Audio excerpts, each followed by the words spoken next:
ನಾಚಿಕೆ ಆಗಬೇಕು ಈ ಕಾಂಗ್ರೆಸ್ನ ಆಡಳಿತಕ್ಕೆ, ಮುಖ್ಯಮಂತ್ರಿಗಳಿಗೆ.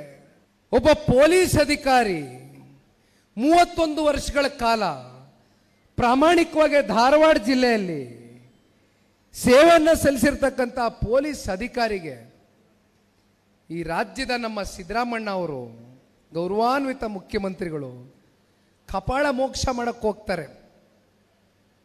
ಕಪಾಳ ಕೊಡಿತೀನಿ ಅಂತಾರೆ ಕರೆದು ಆತನ್ನ ಸ್ಟೇಜ್ ಮೇಲೆ. ಪಾಪ ಇವತ್ತು ಅವ್ರ ಮನಸ್ಸನ್ನ ಮನನೊಂದು ಬಹಳ ಜನ ಅಲ್ಲೊಂದು ಪತ್ರ ಬರೆದಿದ್ದಾರೆ. ಅವಾಗಿಂದ ನಾನು ಫೋನ್ ಇಟ್ಕೊಂಡು ಅದನ್ನೇ ಓದ್ತಾ ಇದ್ದೆ, ಏನಿದೆ ಪತ್ರದಲ್ಲಿ ಅಂತ.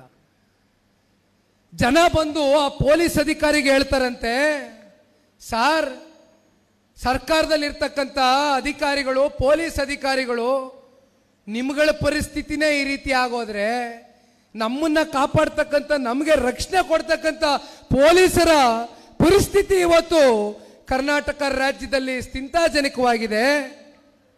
ಏನು ಸಾರ್ ಇದೆಲ್ಲ ಅಂದಾಗ ಆ ಯಪ್ಪ ಬೇಸರದಿಂದ ಪಾಪ ಆ ಪೊಲೀಸ್ ಅಧಿಕಾರಿ 31 ವರ್ಷ ಸರ್ವಿಸ್ ಮಾಡಿರ್ತಕ್ಕಂಥ ಅಧಿಕಾರಿ ಸ್ವಯಂ ನಿವೃತ್ತಿಯನ್ನು ಘೋಷಣೆ ಮಾಡಿದ್ದಾರೆ. ಸ್ವಯಂ ನಿವೃತ್ತಿಯನ್ನು ಘೋಷಣೆ ಮಾಡಿದ್ದಾರೆ. ನಾಚಿಕೆ ಆಗಬೇಕು ಈ ಕಾಂಗ್ರೆಸ್ನ ಆಡಳಿತಕ್ಕೆ, ಮುಖ್ಯಮಂತ್ರಿಗಳಿಗೆ.